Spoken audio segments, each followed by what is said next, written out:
Class, now settle down. I know we've had a long break, longer than expected, but we're back here ready to learn.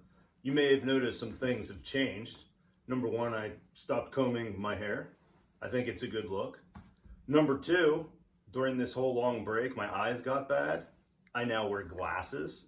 And number three, I finally changed out of those ratty old sweatpants I've been wearing for a month, and I figured I'd keep it classy. I'm wearing a tuxedo. Yeah, a tuxedo. So I know you're all really excited to get back to class and get ready to learn about World War II. Actually, that's four. That's two. World War II.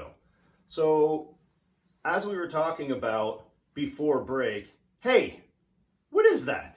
Is that a phone? Give me that phone. Really? What were you doing with that phone? Texting your mother? Sure you were texting your mother. Next time you want to text your mother, ask me. I've said that all year. So as I was saying, World War II. We're going to learn all about how Hitler came to power and how Mussolini came to power and all of those. Really? I'm talking, you haven't had a month and I hear a darn Hydro Flask again? So tired of those Hydro Flasks. Give it to me. That's even a lame color. Not as cool as Jackson's Hydro Flask. Anyway, no more Hydro Flasks. If you have a Hydro Flask, throw it up to the front now. So as I was saying, we're going to learn all about World War II here in class. And it's going to be a little bit, hey, sit down. We just started. You don't need to get a drink right now. Back to your seat. Man, all these interruptions, it can be crazy. But in all seriousness, I know this is going to be a different time. It's going to be a weird time. And we'll be together. We're going to make the best of it. We're going to have some fun. Each day I plan on starting with a little video. There will be some different things that you will be asked to do throughout the course of the day. You'll have an opportunity to meet and talk with me twice if you have questions, once in the morning and once in the afternoon. And hopefully we can make this time as normal and as beneficial as possible. So I hope you and you and you and not, yeah, you too. I hope you're all doing well. I hope you're staying safe. And I hope that I get to see you and talk with you online soon. All right, I'll be back in a little with our lesson for the day. And now for a quick wardrobe change. This is better.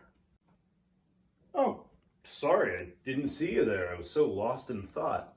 So before break, we had this Venn diagram here. You remember we were looking at how dictators rose to power in Italy, Germany, and to a lesser extent Japan, and what they had in common. So we're just going to talk very briefly about what these countries had in common as we look at the actions they're going to take that are ultimately going to lead to World War II. So the first thing that you need to understand that you have in common was extreme nationalism. Does anybody remember what nationalism is? Nobody? Nobody remembers from World War I that nationalism is this extreme pride in your country, but also hatred of other countries. And that was present in large parts in all three of these aggressive nations that the United States would fight leading into World War II. Secondly, you had this anger at other countries. So for Italy and Germany, their anger was about the Treaty of Versailles. Germany felt like the Treaty of Versailles was awful, treated them unfairly, made them pay billions of dollars of reparations to all the allies, humiliated them. So for Germany, they were angry about the Treaty of Versailles. Italy, if you remember, started on the one side, flipped to the winning side, and hoped that they would get a lot out of that. Unfortunately for the Italians, they got very little. So in Italy, there was a lot of anger, this feeling that they had been cheated, that they didn't get what they deserved. And then you had Japan. Their anger wasn't necessarily directed at the Treaty of Versailles, it was directed at Western European countries who the Japanese felt had been taking advantage of them economically for a long, long time now. So we have nationalism, we have this anger towards other countries of the world, and then lastly, and probably most importantly, we have severe economic problems, i.e. the Great Depression.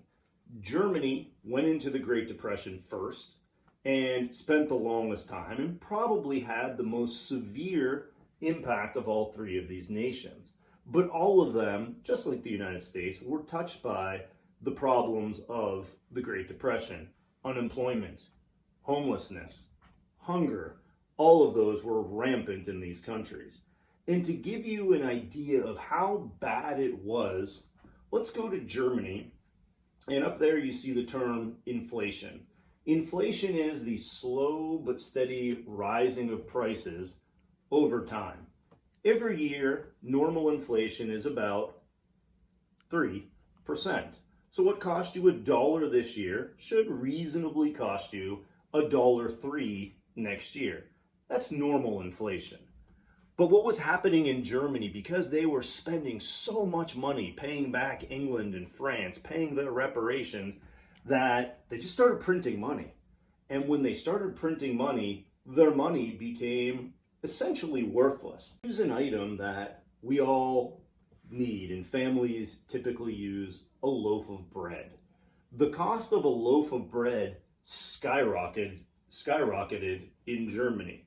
As you can see here from the first thing in November of 1918, one loaf of bread cost, can't read my own writing, now it disappeared, cost 1 mark.